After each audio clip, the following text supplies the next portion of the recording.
ओम जय जय जय सिद्धाणं नमो वीर्याणं नमो बुद्ध्याणं नमो नमो समय साराय स्वनुभूत्या चकास्ते चित्स्वभावाय भावाय सर्वभावान्तरक्षिते वन्दे तु सर्वसिद्धे ध्रुवमचरणं ओं गतिपते ओच्छामि समय पावनं केवली। भगवान कुंकुंद आचार्य देवी द्वारा रचित समय सात परमागम पुण्य पाप अधिकार में गाथा 155 से गाथा से जीवादीनो श्रद्धान समगीत ज्ञान ते मनुज्ञान छे रागादि वचन चरण छेनी आज मुक्ति पंथ छे। तो टीका में આપણે ઘણા દિવસથી ચર્ચા ચાલે છે સમ્યક્તોના સ્વરૂપની કે જીવાદિ પદાર્થોની શ્રદ્ધાન સ્વભાવે જે જ્ઞાનનું થવું પરિણમવું એનું નામ સમ્યક દર્શન છે। જીવાદિ પદાર્થોના શ્રદ્ધાન સ્વભાવે જ્ઞાનનું પરિણમવું એ સમ્યક દર્શન છે। આ सम्यक दर्शन निश्चय सम्यक दर्शन की बात से गाथा निश्चय रत्नत्रयनी गाथा से आ कोई व्यवहार रत्नत्रयनी गाथा नहीं। निश्चय रत्नत्रयनी गाथा एटलो मतलब कि आ सम्यक दर्शन पर निश्चय ज्ञान पर निश्चय अने चारित्र पर निश्चय की बात है। तो तत्वसूत्र में आपणे कोटेशन जोया था ज्ञान प्रधान शैली ना एमां एक प्रवचन सार ग्रंथनी 242 नंबरनी गाथा आवे छे। समझो जरा 242 गाथा एमां आवे छे। एमां पण त्रणनी वात छे, त्रणनी एकाग्रता सम्यदर्शन ज्ञान चारित्रनी वात छे। त्यां तो कह्युं छे के एक बताऊं तमने ज्ञान अने ज्ञेय तत्वनी प्रतीति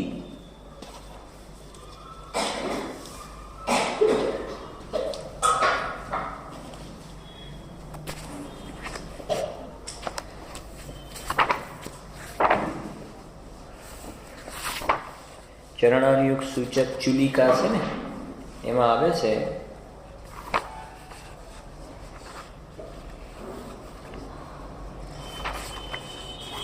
सांभळજો जरा सांभळજો ज्ञेय तत्व अने ज्ञातृ तत्वनी जेम से तेम यथार्थ तथा प्रकारे प्रतीति जेनु लक्षण है ते सम्यक दर्शन पर्याय है। फरीथी वाचू छुं ज्ञेय तत्व अने ज्ञातृ तत्वनी यथार्थ प्रतीति जेनु लक्षण है ते सम्यक दर्शन पर्याय है। एक बात बे ज्ञेय तत्व अने ज्ञातृ तत्वनी यथार्थ ने तथा प्रकारे अनुभूति जेनु लक्षण से ते ज्ञान पर्याय से। समझाई बात? हाँ, पहला में अपन ज्ञेय तत्व अने ज्ञातृ तत्व, ज्ञेय तत्व अने ज्ञातृ तत्वनी यथार्थ प्रतीति जेनु लक्षण से सम्यदर्शन पर्याय से। अने ज्ञेय तत्व अने ज्ञातृ तत्वनी यथार्थ अनुभूति जेनु लक्षण से सम्यक ज्ञान पर्याय है। लगे यथार्थ अनुभूति जेनु लक्षण से ते ज्ञान पर्याय है। એટલે પ્રતીતિ શબ્દ सम्यक दर्शन माटे છે। अनुभूति कोनी पर्याय છે? अनुभूति ज्ञाननी पर्याय છે। અહીંયા જે કહે છે ને મેં તમને એટલા માટે અહીંયા વાત બતાવવા માંગુ છું। બહુ સરસ પ્રકરણ છે આ। મને વિચાર પણ આવ્યો કે પ્રવચન સાહેબમાં 2 લાઈન માટે પછી મેં કીધું બધું ક્યાં બધાની પાસે લેવડાવું એમ એટલે પછી મેં કીધું વાંચી લઈશું। ત્રણની વાત સમદર્શન જ્ઞાન ચારિત્રણ પણ સમજ બહુ સુંદર પ્રકરણ છે આપણા પ્રકરણને અનુરૂપ। કે જ્ઞેય તત્વ અને જ્ઞાતૃ તત્વ બે. જ્ઞેય તત્વ અને જ્ઞાતૃ તત્વ. તો જ્ઞાતૃ તત્વમાં તો પોતાનું જ્ઞાયત્રિકારી ધ્રુવ છે, જ્ઞાયિકા. અને જ્ઞેય તત્વમાં રાગ અને જે પરદ્રવ્યના લક્ષ્ય રાગ થાય છે, દેવ શાસ્ત્ર ગુરુ આખી દુનિયા જે છે એ બધું શેમાં જાય છે? જ્ઞેય તત્વ. તો જ્ઞાતૃ તત્વ અથવા તો જ્ઞેય તત્વ અને જ્ઞાતૃ તત્વની યથાર્થ પ્રતીતિ જેનું લક્ષણ છે એ સમ્યક દર્શન કર્યા છે. તો હવે જરા સમજો કે આ સમ્યક દર્શનની વાત છે, નિશ્ચય છે કે વ્યવહાર? કે નિશ્ચય સમ્યક દર્શન છે. આ યથાર્થ પ્રતીતિ બેની જેમ છે એમ એ સમ્યક દર્શન છે, પ્રતીતિ છે, સમ્યક દર્શન છે. હવે આ જે સમ્યક દર્શન છે એ દ્રષ્ટિ પ્રધાન વાળું છે કે જ્ઞાન પ્રધાન શૈલીની વાત છે? ખ્યાલ આવે છે મુझे કેમ માંગુ છું? તો આ જ્ઞાન પ્રધાન શૈલી છે. આ જ્ઞેય તત્વ અને જ્ઞાતૃ તત્વ. જ્ઞેય તત્વમાં દેવ શાસ્ત્ર ગુરુ પણ જે દેવ શાસ્ત્ર ગુરુની શ્રદ્ધા એ કહીને, તો જ્ઞેય તત્વમાં એ પણ આવી ગયા કે ના આવી ગયા? અને જ્ઞાતૃ તત્વમાં કોણ આવ્યું? જ્ઞાયક આવ્યો. તો અહીંયા માત્ર જે કહેવાય ને આત્માની શ્રદ્ધાને સમ્યક દર્શન કહ્યું હોય, સ્વરૂપની શ્રદ્ધાને સમ્યક દર્શન કહ્યું હોય, તો એ તો છે દ્રષ્ટિની પ્રધાનતા વાળું નિશ્ચય સમ્યક દર્શન. અને સાત તત્વોની યથાર્થ પ્રતીતિ જ્ઞાન પ્રધાન છે. અહીંયા સાત કહ્યા તો અહીંયા જ્ઞેય તત્વ અને જ્ઞાતૃ તત્વ, તો જ્ઞેયમાં આવી ગયા ને બીજા બધા પણ. તો જ્ઞેય તત્વ અને જ્ઞાતૃ તત્વની યથાર્થ પ્રતીતિ જેનું લક્ષણ છે તે સમ્યક દર્શન કર્યા છે. ત્યાં જ્ઞાન પ્રધાન શૈલી વાળું સમ્યક દર્શન છે. અને એટલા માટે થોડો કહેવાનો ભાવ આવે, બે ત્રણ વાતો છે. એટલે કે ગુરુદેવ શ્રીના તમે ઘરે જઈને જોવો તો પ્રવચન સુધા ભાગ 10 વ્યાખ્યાન છે. આના પ્રવચન સુધા 10માં આ ગાથાના ઉપર સ્વામીજીના વ્યાખ્યાન થયું છે. એ વખતે ગુરુદેવ શ્રીએ સમયસારની 155 ગાથાને યાદ કરી છે. સમયસારની 155 ગાથા એટલે કઈ? અત્યારે આપણે જે ચાલે છે એ. ખ્યાલ આવ્યો ને? આ ગાથાની પ્રવચન સારની ચર્ચા કરતા એમને એ વખતે 155 ગાથા યાદ કરી છે. અને પ્રવચન સુધા ભાગ 10માં વ્યાખ્યાન તમે જોજો. તેમાં મેં તો જોયું તો એમાં તો છે, પણ એ તો છેલ્લે 79ની સાલમાં કે 78ની સાલમાં છેલ્લે વ્યાખ્યાન થાય એ છે. પણ એના પહેલા મારા ખ્યાલથી 69માં એના પહેલા જે પ્રવચન સારના પ્રવચન થયા. પેલું તો મેં વાંચ્યું, પણ પેલા તો પુસ્તકના હતા નહીં, એટલે મેં કીધું ચલો એને કેસેટ સાંભળું. એમાં ગુરુદેવ આ ગાથાનો શું ખુલાસો? તો ગુરુદેવ શ્રીએ આ ગાથાનો ખુલાસો કર્યો છે. એ વખતે પણ આ 155 ગાથાને યાદ કરી છે. ખ્યાલ આવે? એ વખતે પણ ગુરુદેવ કે આ એક સમયસારમાં એક પુણ્ય પાપ અધિકાર 154 કેવી કોઈ ગાથા આવે છે કે ત્યાં આ પ્રમાણે પછી કહ્યું કે આ પછી આ 155 ગાથા એમ ગુરુદેવ કહ્યું. એની અંદર પણ આ વાત આવે છે. અને પછી તરત જ યાદ કરે કે ઘણા બધા આ ગાથામાંથી અર્થ એવું કાઢે છે કે આ સાતની ભેદરૂપ જે અમને વિચાર આવે છે ને, સાતનો ભેદરૂપ વિચાર, એટલે અમને સમ્યક દર્શન થઈ ગયું. પણ આ ગાથાનો સમ્યક દર્શનનો અર્થ એવો બિલકુલ છે નહીં. અને ગુરુદેવ પછી પાછી બીજી પણ એક વાત કરી. અહીંયા જે લખ્યું છે ને કે જ્ઞેય તત્વ અને જ્ઞાતૃ તત્વની તથા પ્રકારે પ્રતીતિ જેનું લક્ષણ છે તે સમ્યક દર્શન પર્યાય છે. ગુરુદેવ કહ્યું કે એક મળ્યા તો એ મળ્યા અને પછી કહ્યું કે આ તમે સમ્યક દર્શન પર્યાય ક્યાંથી શોધી લાવ્યા? સમ્યક દર્શન તો ગુણ કહ્યું છે. સમજ? સિદ્ધ ભગવાનના 8 ગુણ છે ને, સિદ્ધ ભગવાનના 8 ગુણ છે. સંકિત દર્શન જ્ઞાન અગુરુ લઘુ અવગાહન સૂક્ષ્મ વિદજવાન નિરાબાદ ગુણ સિદ્ધ કે.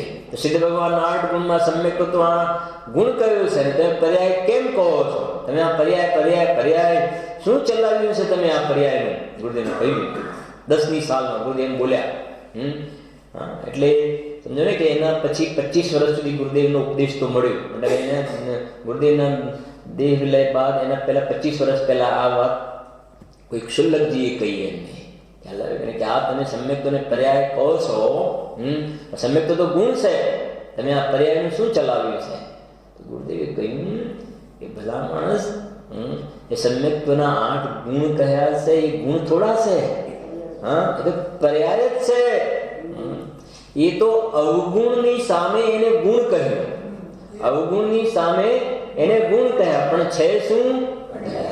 હવે જીવને એ જ ખ્યાલ નથી કે દ્રવ્ય કોને કહેવાય, ગુણ કોને કહેવાય, પર્યાય કોને કહેવાય. તો પછી એને ગુણ તો ત્રિકાલ રહે છે, અને સમ્યક દર્શન તો નવો પર્યાયનો ઉત્પાદ છે, એ કે ત્રિકાલ રહે છે.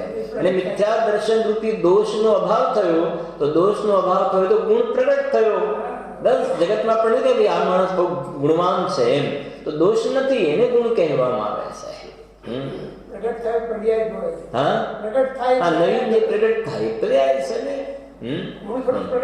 હા, એટલે મતલબ જે કહેવાય ક્યાં કેવા ગુરુદેવને પ્રશ્નો આવ્યા. હા, એટલે ગુરુદેવ કે પેલા આ સમજે દ્રવ્ય કોને કહેવાય, ગુણ કોને કહેવાય, પર્યાય કોને કહેવાય. તો એ ખ્યાલ આવે. આ ગાથામાં હું તમને એક બે વાત કહેવા માંગુ છું. કા પેલી જ્ઞેય તત્વ અને જ્ઞાતૃ તત્વની તથા પ્રકારે પ્રતીતિ જેનું લક્ષણ છે એ સમ્યક દર્શન પર્યાય છે. અને જ્ઞેય તત્વ અને જ્ઞાતૃ તત્વની તથા પ્રકારે અનુભૂતિ જેનું લક્ષણ છે એ યથાર્થ જ્ઞાન અથવા સમ્યક જ્ઞાન પર્યાય છે. લેકિન જો જ્ઞેય તત્વ અને જ્ઞાતૃ તત્વની તથા પ્રકારે અનુભૂતિ જેનું લક્ષણ છે તે જ્ઞાન પર્યાય છે. પેલી સમ્યક દર્શન પર્યાય છે, પછી આ જ્ઞાન પર્યાય છે. અને આ જે કથન જે છે સમ્યક દર્શનનું અહીંયા 242માં, એ પણ જ્ઞાન પ્રધાન શૈલી છે. આપણી ગાથામાં પણ છે જ્ઞાન પ્રધાન શૈલી વાળા સમ્યક દર્શનની વાત છે. તત્વા શ્રદ્ધાનું સમ્યક દર્શન તત્વા સૂત્રમાં છે, એ પણ જ્ઞાન પ્રધાન શૈલી વાળી વાત છે. એટલે બરાબર એને જેમ સેમ સમજવું જોઈએ ભાઈ. આમાં શું થાય કે આ સમ્યક દર્શનની ચર્ચા ક્યાં કેવી રીતે છે, આપણને બધો વધારે એકદમ કોન્ક્રીટ આપણું એ સંબંધમાં નોલેજ થતું જાય છે. હવે જો રહસ્યપૂર્ણ ચિઠ્ઠીમાં પણ જે વાત આવી છે, બહુ સુંદર પ્રકરણ આવ્યું. આપણે એમાં પણ પાનું નંબર છે તમારે 50 કે 49 પાનું છે ને, 49 પાનું છે.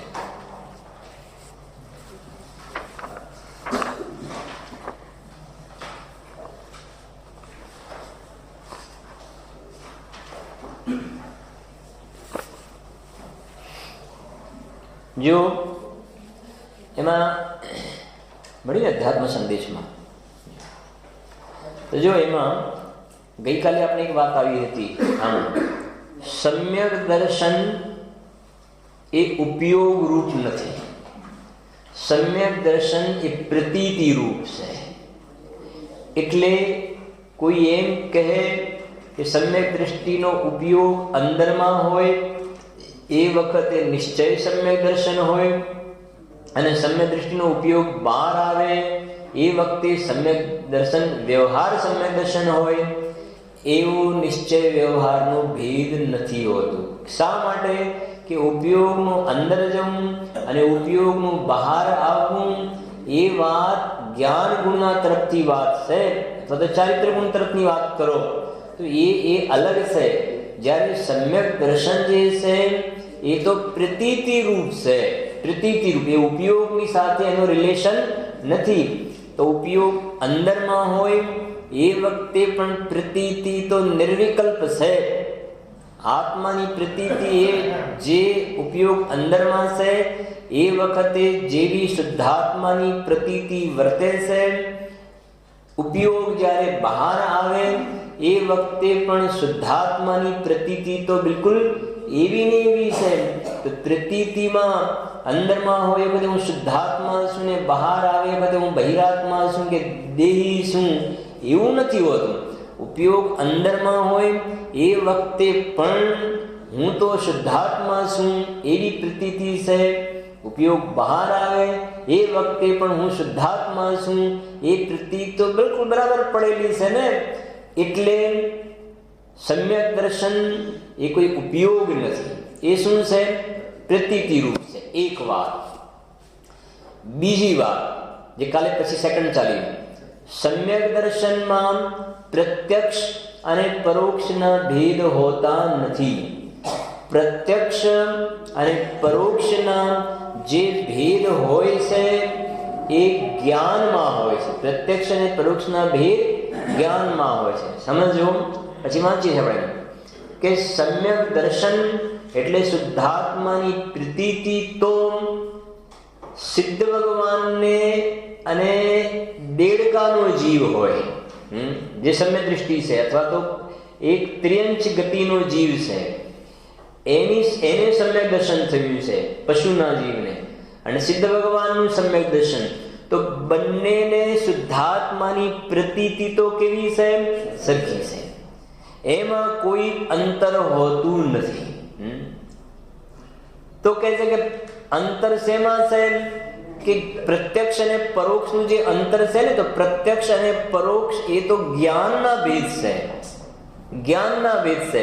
તો ત્રિયંચ ગતિનું જ્ઞાન, પશુનું જ્ઞાન અને સિદ્ધ ભગવાનનું જ્ઞાન, તો એનો વિચાર કરો તો અંતર છે. પશુનું જ્ઞાન છે સમ્યક દ્રષ્ટિ, પશુનું જ્ઞાન એક મતિ જ્ઞાન, શ્રુત જ્ઞાન હોય છે, મતિ શ્રુત જ્ઞાન છે. જ્યારે સિદ્ધ ભગવાનનું જ્ઞાન કેવું છે? કેવલ જ્ઞાન છે. તો કેવલ જ્ઞાન પ્રત્યક્ષ છે અને મતિ શ્રુત જ્ઞાન કેવું છે? પરોક્ષ છે. તો જ્ઞાનમાં ફરક પડ્યો. એકનું જ્ઞાન પરોક્ષ, બીજાનું જ્ઞાન પ્રત્યક્ષ.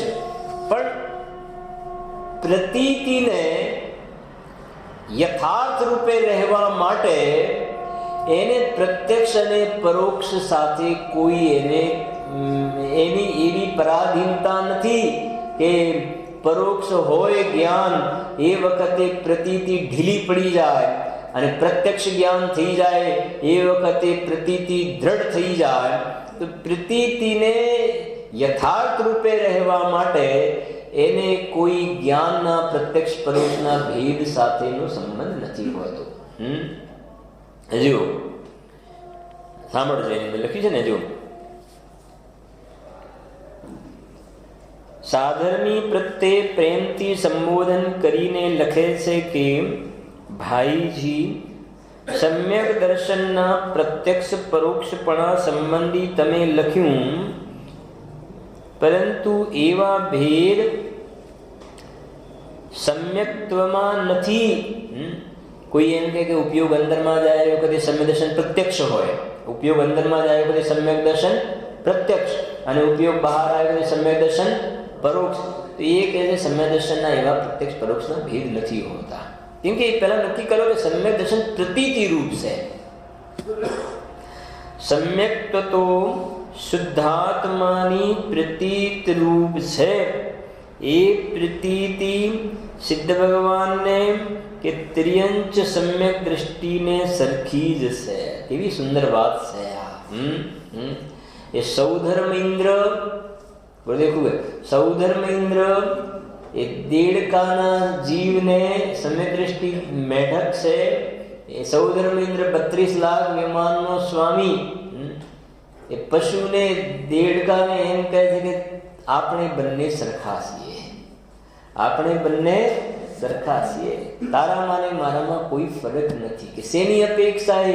એ પ્રતીતિની અપેક્ષાએ જોવામાં આવે તો તને જેવી શુદ્ધાત્માની પ્રતીતિ છે એવી જ મને છે. અને આ તો એનાથી પણ આગળ વાત છે કે સૌધર્મ ઇન્દ્ર બાજુમાં રહો ને, સિદ્ધ ભગવાન પ્રતીતિ બેની સમાન છે. આ કેટલી સમજો કે મોટી ઉપલબ્ધિ છે. બીજી રીતે કહીએ ને તો સમ્યક દર્શન થતા એને સિદ્ધ ભગવાનની પંગતમાં બેસાડ્યો. ભગવાનની પંગતમાં એને બેસાડી દીધો. બોલો, વિચાર તો કરો કે પણ આ તો પશુ છે ને, કે બધું હવે એ થોડો ટાઈમની વાત છે ભાઈ. હવે એમાં કઈ આ પંખાની સ્વિચ બંધ કરીને પછી ફરે છે ને ફરે છે તો બસ નથી ફરતો, ભલામણ બંધ થઈ રહ્યો છે. એ તો એમ કે છે કે હવે અલ્પકાલમાં આ તું પશુનું શરીર જોવે છે ને, અરે પશુનું નહીં, મનુષ્યનું શરીર પણ નહીં મળે એને. હા, ઔદારિક તો નહીં પણ પરમ ઔદારિક શરીર પણ ચાલ્યું જશે એને. તો એ જો ને એ સમ્યક દર્શનમાં તાકાત કેવી છે. મોક્ષ મહેલની પ્રથમ સીડી, બસ એ પહેલા ઉપર પગથિયા પર પગ મૂક્યો. જેમ મોટા મોલમાં એસ્કેલેટર હોય છે ને, મોલની અંદર એસ્કેલેટર હોય છે. હવે એની અંદર સમજો કે 25 ફૂટ ઊંચાઈ પર જવું છે આપણે, અને બાજુમાં સમજો કે પગથિયા વાળો પણ જેને જવું હોય તો સમજો 25 સીડી છે, 25 સ્ટેપ છે. અને એસ્કેલેટર પર માત્ર શું કરવાનું છે, પહેલું એક વખતે પગ મૂકી દો, બસ. તમે એના પગ મૂક્યો પછી તમારે બીજું કાંઈ નથી કહે. પગ મૂક્યો એટલે તમે થોડા ટાઈમમાં તો ઉપર પહોંચી ગયા. એમ આ સમ્યક દર્શન જે છે ને, બસ એમાં જેને પગ મૂક્યો એટલે શુદ્ધાત્માની જેને પ્રતીતિ થઈ, તો જેમ એસ્કેલેટર પર પગ મૂક્યો એમ કે છે મોક્ષ મહેલમાં જવા માટેની પહેલી સીડી પર પગ મૂકી દીધો. હવે અલ્પકાલમાં એ જીવ કેવલ જ્ઞાન લેશે. સ્વામીજીના શબ્દોમાં કહીએ તો બીજ ઉગે અને પૂનમ ન થાય એમ કદાપી બને નહીં. એમ જેને સમ્યક દર્શનની બીજ પ્રગટ થઈ અને એને કેવલ જ્ઞાનની પૂર્ણિમા પ્રગટ ન થાય એમ ના બને. થશે ને થશે. એ છે સમ્યક દર્શન. તો ભાઈ અને ગુરુદેવશ્રીએ 45 વર્ષ સુધી એક જ પાઠ ભણાવ્યો. ગુરુદેવશ્રીએ બીજો પાઠ ભણાવ્યો જ નહીં કે 45 વર્ષ સુધી બસ એક જ પાઠ ભણાવ્યો. જેમ સ્કૂલની અંદર કોઈ હોય ને, મેં નોકરી ચાલુ કરી ત્યારથી મને તો શું કે જેમ આપણે પાઠશાળામાં હોય ને કોઈ અધ્યાપક હોય કે જે વર્ષથી જોઈન થાય એને બાલ પોથી આપી. હવે સમજો કે 20 વર્ષ સુધી પાઠશાળા ભણાવી તો કે છે મેં તો 20 વર્ષ મેં તો બાલ પોથી ભણાવી. એમ ગુરુદેવશ્રીએ 45 વર્ષ સુધી એ કહે છે ધર્મનો પહેલો પાઠ જ ભણાવ્યો, સમ્યક દર્શન. કે જો તને પહેલો પાઠ આવડી ગયો ને તો પછી અમારે તમને જ્ઞાનનો કે ચારિત્રનો પાઠ ભણાવવાની જરૂર નથી રહેતી. અને પહેલો પાઠ કાચો હશે તો પછી મુસીબતમાં મુકાઈ જાય. જ્ઞાન પણ ખોટું થશે અને ચારિત્ર પણ મિથ્યા થશે. એટલે એને બરાબર સમજવાની જરૂર છે. જો તો આપણે સમજો કે પરમ સૌભાગ્ય છે કે જૈન કુળમાં જન્મવા સાથે એની જે શુદ્ધ તત્વ જે છે એ બિલકુલ ભગવાનની ઓમ ધ્વનિમાં જે વાત આવે એ વાત એ જ અભિપ્રાય વાળી વાત આપણને ગુરુદેવના કારણે મળી આપણને. જો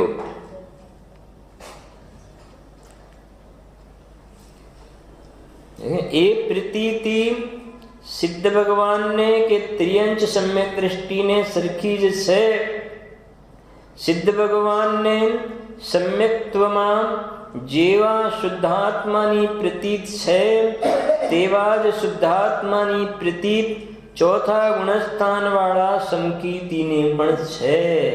તેમાં કાંઈ ફેર નથી. સિદ્ધ ભગવાનનું સમ્યક્ત્વ પ્રત્યક્ષ ને ચોથા ગુણસ્થાન વાળાનું પરોક્ષ એવા ભેદ નથી. કેમ એવા ભેદ નથી? કેમ કે સમ્યક્ત્વના પ્રત્યક્ષ અને પરોક્ષ એવા ભેદ નથી હોતા. એટલે તને કહ્યું કે સિદ્ધ ભગવાનનું સમ્યક્ત્વ પ્રત્યક્ષ અને ચોથા વાળાનું પરોક્ષ. કે પણ પેલી વાત જ તમારી ખોટી છે ને. એ શું ખોટી છે કે સમ્યક્ત્વના પ્રત્યક્ષ અને પરોક્ષ ભેદ જ નથી હોતા. પ્રત્યક્ષ પરોક્ષ ભેદ તો કોના છે? જ્ઞાનના. પ્રત્યક્ષ પરોક્ષ જ્ઞાનના ભેદ આવે છે ને છગડામાં છે કે નહીં? મતિ શ્રુત દોય પરોક્ષ અક્ષમન તે ઉપજાહી. તો આ છે ને મતિ શ્રુત દોય પરોક્ષ અક્ષમન ઇન્દ્રિય ને મનથી ઉત્પન્ન થાય છે. પછી કેવલ જ્ઞાનની વાત આવી. સકલ દ્રવ્ય કે ગુણ અનંત પ્રજાય અનંતા જાન આગળ જતા આવી ને. તો જો એ ચોથી ઢાળમાં એ વાત છે મતિ શ્રુત દોય પરોક્ષ. ત્રીજી ઢાળમાં સમ્યક દર્શનની વાત છે. તો ત્રીજી ઢાળમાં સમ્યક દર્શનના જે 15 કે 16 છંદ આવ્યા એમાં કોઈ પણ જગ્યાએ પ્રત્યક્ષ કે પરોક્ષ શબ્દનો પ્રયોગ ના થયો. કેમ ના થયો? કેમ ના થયું ત્રીજી ઢાળમાં? કેમ કે ત્રીજી ઢાળમાં સમ્યક દર્શનની પ્રતીતિની વાત છે અને પ્રતીતિમાં પ્રત્યક્ષ પરોક્ષ ભેદ નથી હોતા. ચોથી ઢાળમાં સમ્યક જ્ઞાનની વાત છે. એટલે ત્યાં લખ્યું કે મતિ શ્રુદ્ધોય પરોક્ષ અક્ષમનતે ઉપજાઈ. એ છે ને પછી અવધિ મન પરે દોહે દેશ પ્રત્યક્ષા. અવધિ ને મન પ્રિય કેવા છે? એક દેશ પ્રત્યક્ષ છે અને કેવલ જ્ઞાન છે સકલ પ્રત્યક્ષ છે. તત્વાર્થ સૂત્રમાં પણ આવ્યું ને તત્વાર્થ સૂત્રમાં આધ્ય પરોક્ષમ 5 જ્ઞાન છે. એમાં સૂત્ર આધ્ય પરોક્ષમ. આદ એટલે આદિના 2 પરોક્ષ છે. તો આદિના 2 કેવા? મતિ જ્ઞાન ને એ પરોક્ષ છે, આધ્ય પરોક્ષમ. અને બાકીના પછી પ્રત્યક્ષમાં સકલ પ્રત્યક્ષ ને વિકલ્પ પ્રત્યક્ષ. પણ એ બધા ભેદો શેના છે? જ્ઞાનના. હજી પરોક્ષ જ્ઞાનના પણ પાછા ભેદ આવે અલગ બધા. સ્મૃતિ પૃથ્વી જ્ઞાન તર્ક અનુમાન આગમ એ બધા જે ભેદો આવે ને એ બધું અલગ વિષય છે પાછળનો. પણ આ સમજવું કે જ્ઞાનમાં પ્રત્યક્ષ પરોક્ષના ભેદ છે, પ્રતીતિમાં પ્રત્યક્ષ પરોક્ષના ભેદ નથી હોતા. બરાબર? સમજો.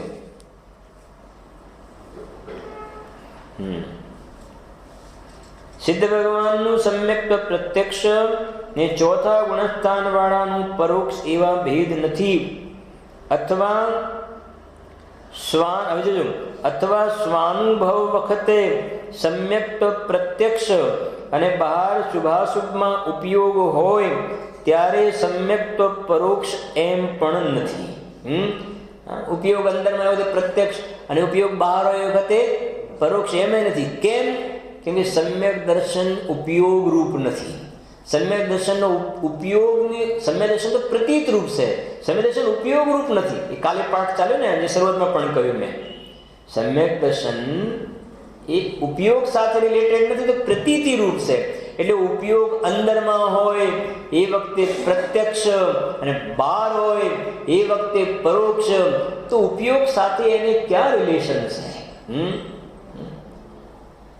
તો ઉપયોગ અંદરમાં હોય એ વખતે પણ પ્રતીતિ એવી છે ને બહાર હોય એ પણ પ્રતીતિ એવી છે ને. જો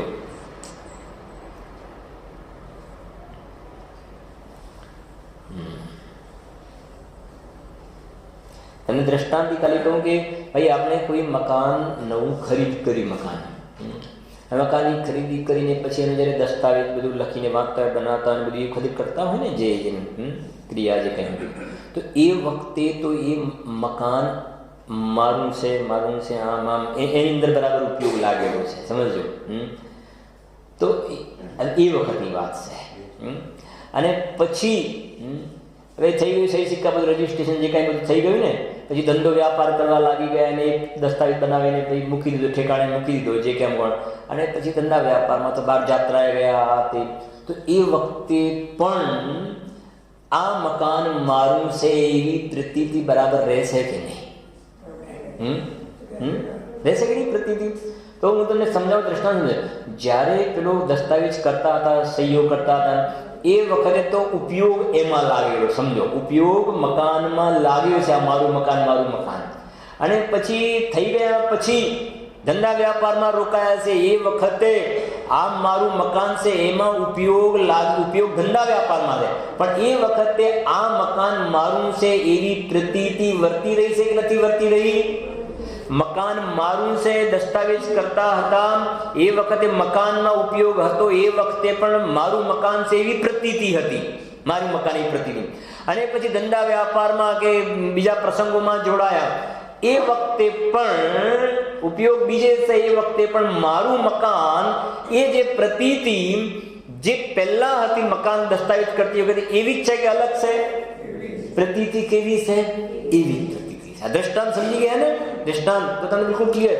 તો પ્રતીતિમાં ક્યાં પ્રતીતિને એ મારું છે એ રહેવા માટે ઉપયોગ અંદર બહાર સાથે એને કોઈ કન્સલ્ટ નથી એની સાથે. એવી રીતે સમ્યક દૃષ્ટિ જીવનો ઉપયોગ જ્યાં અંદરમાં ગયો નિર્વિકલ્પ શુદ્ધોપયુક્ત, એ વખતે તો હું જ્ઞાનાનંદ સ્વભાવી ભગવાન આત્મા છું, અનાદિ અનંત ત્રિકાલી ધ્રુવ ચેતન તત્વ છું. તો ઉપયોગ અંદરમાં છે એ વખતે તો હું શુદ્ધાત્મા છું એવી પ્રતીતિ વર્તી રહી છે. પછી એ સંકેતિનો ઉપયોગ બહાર આવ્યો અને ભગવાનની પૂજા ભક્તિ કરે છે, ધંધો વ્યાપાર કરે છે, કુટુંબ પરિવારની સાથે બેઠેલો બધી વાતો કરે છે ને, તો એ વખતે પણ હું જ્ઞાયક છું, હું શુદ્ધાત્મા છું, અનાદિ અનંત છું, એ પ્રતીતિ વર્તી રહી છે કે નથી વર્તી રહી? વર્તી રહી છે ને. હવે હું તમને ખ્યાલ આવે ને, તો એ પ્રતીતિને યથાર્થ રૂપે રહેવા માટે એના ઉપયોગને અંદર બહાર સાથે કોઈ રિલેશન નથી. એ ઉપયોગ અંદર બહારનો રિલેશન કોની સાથે છે એ વાત પછી જોઈશું, પણ અત્યારે વાત આપણે પ્રતીતિની કરી રહ્યા છીએ. બરાબર? જો એટલું શું છે સંક્ષિપ્તમાં કહું કે ઉપયોગ જ્યારે અંદર હોય ને, કાલે આપણે વાત થઈ હતી ને કે ચોથા ગુણસ્થાનવાળાની જ વાત કરીએ. ચોથા ગુણસ્થાનવાળા એકનો ઉપયોગ અંદરમાં છે અને એકનો ઉપયોગ શું છે? તો પ્રતીતિ બેની કેવી છે? સરખી. ચોથાવાળાની ખાલી વાત કરીએ. ચોથાવાળા તો અંદરમાં છે એ બધી પણ પ્રતીતિ અને બહાર છે કે બેની પ્રતીતિ તો સમાન છે. હવે અંતર ક્યાં પડે છે તો જરા સમજો. બેને માત્ર મિથ્યાત્વ અને અનંતાનું બંધી જ ગઈ છે.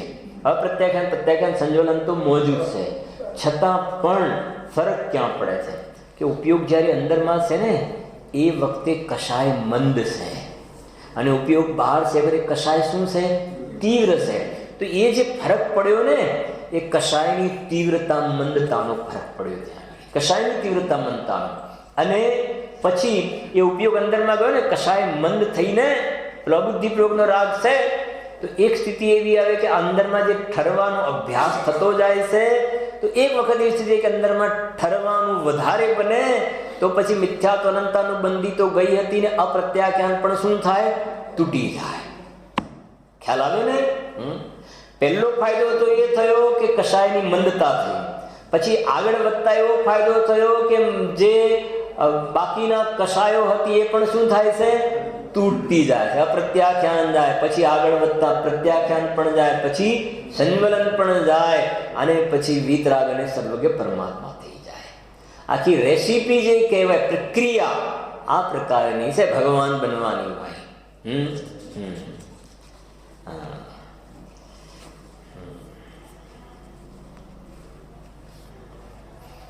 અમારે શું છે અત્યારે અમારે હવે 10 દિવસ પછી અમારે સાંસ્કૃતિક કોલેજમાં અમારે જે કાર્યક્રમ હોય ને તો એની અત્યારે તૈયારીઓ ચાલે છે. અત્યારે મારે 2 દિવસ છે, તો 2 દિવસનો હું ગઈકાલે ગયો નહોતો ઓફિસે, તો પછી મારું હું જે રૂમમાં બેસું છું એ રૂમ મોટો છે થોડો બીજા રૂમો કરતાં. તો આજે હું સવારે ગયો, પેલા વચ્ચે વાત થઈ કે ભાઈ તમારો રૂમ બધાને પ્રેક્ટિસ કરવા માટે સારો રહેશે. પછી સવારે હું ગયો તો પછી જે પ્રેક્ટિસ કરાવતા તો પછી કીધું કે ભાઈ અમે તમારી પરમિશન વગર બધી રૂમમાંથી બેન્ચ ને ટેબલ બધું ત્યાંથી ખાલી કરી દીધું છે અમારે પરમિશન વગર. તો પછી મેં તો ખાલી એમાં શું જ કહ્યું એમને કે શું કહ્યું મેં કે મેં મતલબ એક્ઝેક્ટલી વર્ડ યાદ નથી આવતો મને, પણ એમ કહ્યું મેં કે આમે છોડીને જવાનું છે ને અહીંયા એવી જાતિનો વર્ડ આમે કે આપણું કે હા. તો એ ભાઈએ એમ કહ્યું મને કે આવી જાતિનો નિર્લેપ ભાવ હોય તો બધી જીવ સુખી થાય. આવી જાત નિર્લેપ ભાવ બધી જીવ સુખી. હવે મેં તો સામાન્ય આમ હસતા રમતા કહ્યું કે ભાઈ હવે ક્યાં મારા મનથી કે અત્યારે તો આ રૂમ છોડાવ્યો છે, કાલે એવું પણ બને કે ત્યાંથી પણ તમને બહાર કાઢી દે ને. મને ત્યાં સુધી વિકલ્પ આવ્યો કે આ તો અહીંયા જવાનું છે, પણ જે ઘરે તલોદ રહીએ છીએ એ મકાન પણ ભલા માણસ છોડીને હવે 10 દિવસ માટે એક રૂમ છોડીને બીજી જગ્યાએ બેસવાનું હોય, પાછા ત્યાં જ બેસવાનું છે 10-12 દિવસ પછી તો, પણ 10 દિવસ એક જગ્યાએથી બીજી જગ્યાએ તો એમાં મેં તો આમાં પણ નોર છતાં પણ સામેવાળાને એમ લાગે કે નિર્લેપ ભાવ લાગે. મારે તે બતાવવું છે. એનો અર્થ એ છે કે તત્વ અભ્યાસ વગર અને પ્રેક્ટિકલી જોવામાં તત્વ અભ્યાસ વગર કોઈની એક ખુરશી આટલેથી આટલે મૂકી હોય ને, આટલેથી આટલી જોડી જગ્યા બદલી હોય તો કે ભાઈ તમારે બીજાની જગ્યા બદલી, બીજાને ખુરશી લીધી હોય તો મારી ખુરશી લેવાની છે. એવા કેટલા પ્રકારના વિકલ્પો ચાલુ થઈ જાય. અને તત્વજ્ઞાન છે એ તમને કશાયોથી કેવી રીતે બચાવે છે. મારે તમને આ તો કોઈ એની કહેવા નથી, પણ આપણને ક્યાં ક્યાં ખોટા પેલા કશાયોમાં લંબાય ને જીવ ઉપયોગ. અને વાસ્તવમાં મેં ઘણી વાર કહું છું, લડાઈ જે છે એ કશાયો સાથેની છે. રાગ દ્વેષ દુશ્મન છે આ જીવના, અને એને જીતવા માટેના આપણી સામે જો કોઈ હથિયાર હોય તો જ્ઞાન છે. જ્ઞાન માને આ તત્વ જ્ઞાન. જેમ હોય છે ને, કોઈ વ્યક્તિની પાસે શત્રુનો વધ કરવો છે તો હાથમાં તલવાર તો છે, શત્રુનો વધ કરવો છે તો તલવાર તો પણ તલવારને શું કરવી પડે? ચલાવતા આવડવી જોઈએ ને. ચલાવતા આવડવી જોઈએ તો શત્રુનો વધ થઈ શકે. એમાં આ જીવના દુશ્મન કોણ છે? મિથ્યાત્વ, મોહ, રાગ, દ્વેષ, કષાય આના દુશ્મન છે. હવે આપણી પાસે તત્વ જ્ઞાન રૂપી કરવત પણ મોજૂદ છે, પણ જો તલવાર ચલાવતા નહીં આવડે ને તો વારંવાર આ જ્ઞાન રૂપી કરવતને, સમયસારમાં શબ્દો છે આવી જાતિના, પ્રજ્ઞા ક્રકચ, પ્રજ્ઞા ક્રકચ, તો એ કહે છે જ્ઞાન રૂપી કરવત જે છે, અથવા તો તલવાર શબ્દનો પણ પ્રયોગ આવે છે પ્રવચન સારમાં, તો એને વારંવાર જીવે બધા પ્રસંગોમાં ચલાવવાનો અભ્યાસ કરવો જોઈએ. કેમ કે એ જ્ઞાનમાં એવી તાકાત છે કે કશાયોને પછાડી શકશે, એને કશાયો લંબાશે નહીં, એ એનાથી બચા. અને હવે આ તો એક એક વાત જીવ સમજે તો ખ્યાલ આવે કે ભાઈ સમજો કે કોઈ વ્યક્તિ કોઈના પર એકદમ ગુસ્સે થઈ ગયો અને એની પાસે બંદૂક હતી એકદમ, અને બંદૂક લઈને આમ એકદમ ગોળી ચલાવવા એટલામાં કોઈ એનો હાથ પકડી ગયો અને કહ્યું આ ના કરે આમ ત્યાં. પછી એકદમ એને એને પછી વિચાર્યા કે જો તમે મારો હાથ ના પકડ્યો હોત તો આનું મર્ડર થઈ ગયું હોત, હું જેલ ભેગો થઈ ગયો તો મને કેવી સજા. તમે મને ખરા ટાઈમે શું કર્યું? બચાવ્યું.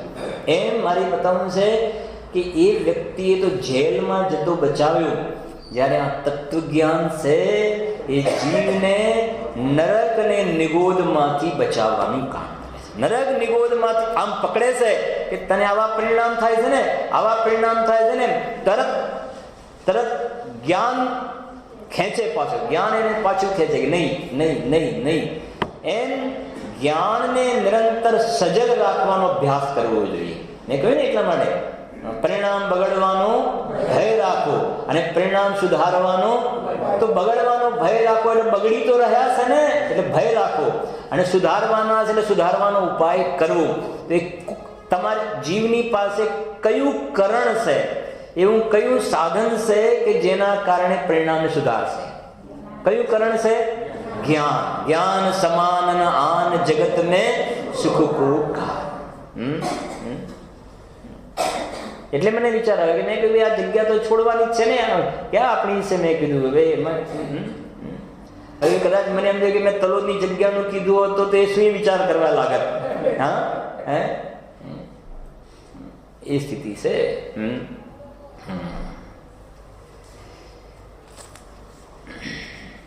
કેમ કે એવું જોવામાં ને કે કોઈના રૂમમાં 10 બેન્ચીસ હોય ને ભૂલમાં કોઈ 11 બેન્ચીસ મૂકી આવી હોય તો પૂછીને આવે છે કે મારા રૂમમાં બેન્ચીસ કોણ રહી? તો એક બાજુ રહી તો રહી, એમાં શું વાંધો છે ને?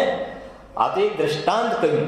જગતની અંદર તમે જુઓ તો એક નાની નાની બાબતોમાં જીવ એ વસ્તુ તો ઇમટીરિયલ થઈ જાય, પણ એની પાછળ જે કશાય પછી જે ખેંચાય છે આગળ જતા જતા એ જીવને ક્યાં લઈ જઈને છોડે એ જુઓ.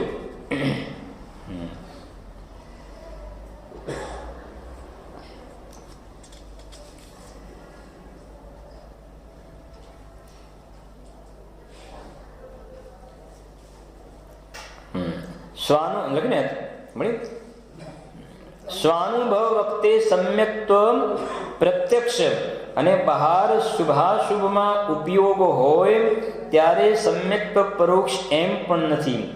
શુભાશુભમાં પ્રવર્તો હોય ત્યારે કે સ્વાનુભવથી શુદ્ધોપયોગમાં પ્રવર્તો હોય ત્યારે પણ સમ્યક દૃષ્ટિને સમ્યક્ત્વ તો સામાન્ય એવું ને એવું છે. અર્થાત સ્વાનુભવ વખતે સમ્યક્ત્વમાં તો તમારામાં શું છે? શુભાશુભ બરાબર શુભાશુભ આવશે. અર્થાત શુભાશુભ વખતે સમ્યક્ત્વમાં કઈ મલિનતા થઈ ગઈ એમ નથી. એટલે મલિનતા છે એટલે શુભાશુભ જ કેવું પડશે બરાબર છે, સ્વાનુભવ નહીં બેસે. શુભાશુભ વખતે સમ્યક્ત્વમાં કઈ મલિનતા થઈ ગઈ છે એમ નથી. જો ભરતજીએ બાહુબલી પર ચક્ર ચલાવ્યું ભરતજીએ બાહુબલી પર ચક્ર ચલાવ્યું, સાંભળજો. અને એ જ ભરતજી જ્યારે સામાયિકમાં બેઠા, તો જે વખતે ચક્ર ચલાવ્યું એ વખતે એમનું સમ્યક તો મલિન હતું કે નિર્મળ હતું? ખ્યાલ આવે છે ને? ચક્ર ચલાવવાના પરિણામ છે એ વખતે કેવું હતું સમ્યક? તો નિર્મળ. અને પછી સામાયિકમાં બેઠા ને ગુણસ્થાન આરોહણ ક્રમમાં ચડ્યા ને એ વખતે પણ સમ્યક તો કેવું છે? કેવું? એ ભરત ચક્રવર્તીનું સમ્યક તો જરા સાંભળજો ફરીથી. ચક્ર ચલાવવાના પરિણામ વખતનું સમ્યક્ત્વ અને ભરતજી સિદ્ધ થઈ ગયા એ વખતનું સમ્યક્ત્વ, બેમાંથી સમ્યક્ત્વ નિર્મળ કહ્યું ને મલિન કહ્યું? બેમાંથી કયા સંકિત ઊંચું સમ્યક્ત્વ કયું બેમાંથી? કે જે વખતે ચક્ર ચલાવતા હતા પરિણામ હતા એ વખતે શુદ્ધાત્માની જેવી પ્રતીતિ હતી, અને એમને જ જ્યારે કેવલ જ્ઞાન પ્રગટ થયું એ વખતે શુદ્ધાત્માની પ્રતીતિ જોવામાં આવે તો બે પ્રતીતિ કેવી છે? એવી નહીં. ગજબ છે સમ્યક્તોનું સ્વરૂપ ભાઈ. હા, ભૂલો પડી જાય ને તો જીવ એને ચક્ર ચલાવી એ વખતે એને કેવલ જ્ઞાન નહીં હોતે એમ લાગે ને કે અને આજે ભરત ચક્રવર્તીને થોડું વિચાર એટલા માટે પેલા મોબાઈલમાં ફોન નંબર હોય ને સ્પીડ ડાયલ હોય છે. મારી ઘરે જેનો ઉપયોગ કરવો પડતો હોય તો તમારે નંબરને કોણ શોધે? તો સ્પીડ ડાયલમાં તમે ખાલી એક નંબર લગાવો એટલે લાગી જાય સ્પીડ ડાયલ. એમ મને એ વખતે સેટ કરતો હતો ને એ વખતે કે ભરત ચક્રવર્તીએ સ્પીડ ડાયલ જેવું કામ કર્યું. ખ્યાલ આવે છે ને? સ્પીડ ડાયલ એટલે હા, બાહુબલીજીને જેમ ટાઈમ લાગ્યો, આદિનાથને ટાઈમ લાગ્યો, એમ ભરતજીને કેવલ જ્ઞાન પ્રગટ કરવા માટે એવું બધા લાંબી ટાઈમ ના લેવો પડે. એમને તો બિલકુલ સીધું ધડ કામ કરીને ભાતીકરણને ખેલવી નાખ્યા. તો ઉગ્ર પુરુષાર્થી કોણ? ભરતજી કે બાહુબલી? હા, ભરતજી ઉગ્ર પુરુષાર્થી છે. સમજાય છે? એક ઉપવાસ નહીં, કાંઈ નહીં. બોલો હવે. જો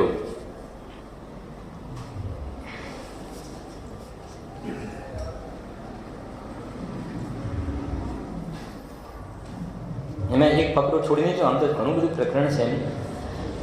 ભાઈ, થોડી વૈરાગની વાત છે તે બતાવું સાથે 50 નંબરના પણ. ભાઈ, આ તો સર્વજ્ઞનો નિર્ગ્રંથ માર્ગ છે. જો તું સ્વાનુભવ વડે મિથ્યાત્વની ગાંઠ ન તોડે તો નિર્ગ્રંથ માર્ગમાં કઈ રીતે આવ્યો? જન્મ મરણની ગાંઠને જો ન તોડી તો નિર્ગ્રંથ માર્ગમાં જન્મીને તે શું કર્યું? ભલે તું નિર્ગ્રંથ માર્ગમાં જન્મીને નિર્ગ્રંથ ન થાય, સાંભળજો, નિર્ગ્રંથ માર્ગમાં જન્મીને નિર્ગ્રંથ ન થાય તો એક વખત માટે એક્સક્યુઝ છે, ચલો માફ કરવામાં આવશે. પણ એ ગાંઠ ના તોડી, મિથ્યાત્વની ગાંઠ ના તોડી, જન્મ મરણની ગાંઠ ના તોડી તો તું ક્ષમાને પાત્ર નથી, તું માફ કરવાને પાત્ર નથી. ભલે તું પછી એમ કે મારાથી મુનિદશાને યોગ્ય પુરુષાર્થ, ચલો એ ઓકે માફ કર, પણ અહીંયા એ કહે છે નિર્ગ્રંથ માર્ગમાં જન્મીને તે શું કર્યું? ભાઈ, આવો અવસર મળ્યો તો એવો ઉદ્યમ કર કે જેથી આ જન્મ મરણની ગાંઠ તૂટે ને અલ્પકાળમાં મુક્તિ થાય. આ એના માટે મળ્યો છે અવસર. બોલે છે ને, આવો અવસર તને નહીં મળેલા માનવી. હવે એમાં જે બધા સ્ટાર દોર્યા છે ને, એમાં તમે ચોથા નંબરનો સ્ટાર જુઓ. આત્મા આનંદ અને જ્ઞાન સ્વરૂપ છે. અંતર્મુખ થઈને તેની નિર્વિકલ્પ પ્રતીતિ કરવી તે સમ્યક દર્શન છે. તે સમ્યક દર્શન મન અને ઇન્દ્રિયોથી પાર નિર્વિકલ્પ આત્મ પ્રતીતિ રૂપ છે. તે સમ્યક દર્શન સ્વમાં ઉપયોગ વખતે કે પરમાં ઉપયોગ વખતે એક સરખું વર્તે છે. પછી પ્રત્યક્ષ અને પરોક્ષ એવા ભેદ સમ્યક દર્શનમાં નથી, જે આપણે ઉપર ચર્ચા કરીને બિંદુમાં આવી ગયું બધું. જ્ઞાન અંતર્મુખ થતાં આત્માના નિર્વિકલ્પ આનંદનો અનુભવ થાય અને તેની સાથે આ જ હું છું એવી સમ્યક આત્મપ્રતીતિ થાય, તે જ સમ્યક દર્શન છે. તે સમ્યક દર્શન નિર્વિકલ્પ સ્વાનુભવમાં થયું, પણ પછી વિકલ્પમાં આવતા તે સમ્યક દર્શન ચાલ્યું જતું નથી. ભ્રાંતિ રહિત સમ્યક આત્મ પ્રતીતિ ધર્મીને સદાય રહ્યા જ કરે છે. આવું સમ્યક દર્શન એ મોક્ષનું દ્વાર છે. તેના વડે કહ્યું ને, મોક્ષનું દ્વાર, એસ્કેલેટર ઉપર પગ મૂકી દીધો બસ, તેના વડે જ મોક્ષનો માર્ગ ઉઘડે છે. એનો ઉદ્યમ એ જ દરેક મુમુક્ષુનું પહેલું કામ છે. અને દરેક મુમુક્ષુથી આ થઈ શકે એવું છે. ગુરુદેવ એના માટે કહે છે સમ્યક દર્શન માને વિશ્વાસ, પ્રતીતિ. જેમ જગતમાં કહે છે ને, વિશ્વાસથી શું તરી જાય છે? વહાણ. જગતમાં કહે છે ને, વિશ્વાસથી જેમ વહાણ તરી જાય છે, એવી રીતે હું ત્રિકાલી ધ્રુવ ભગવાન આત્મા છું, એવો જેને વિશ્વાસ થયો એ જીવના સંસાર સમુદ્રમાંથી એ જીવ શું થાય છે? તરી જાય છે. સ્વામીજી બીજી પણ એક વાત કરે છે કે જેમ એ વહાણ ચલાવતા એ વખતે પેલો ધ્રુવનો તારો જોવે છે અને એના પરથી દિશા નક્કી કરે છે. એવી રીતે અહીંયા પણ કહે છે, અંદરમાં ત્રિકાલી ધ્રુવને જે જોવે છે ને, એ જીવ સંસાર સમુદ્રથી તરી જાય છે. એ પ્રકારે છે. થોડીક વાત હજુ બાકી રહે છે, એ આવતીકાલે છે.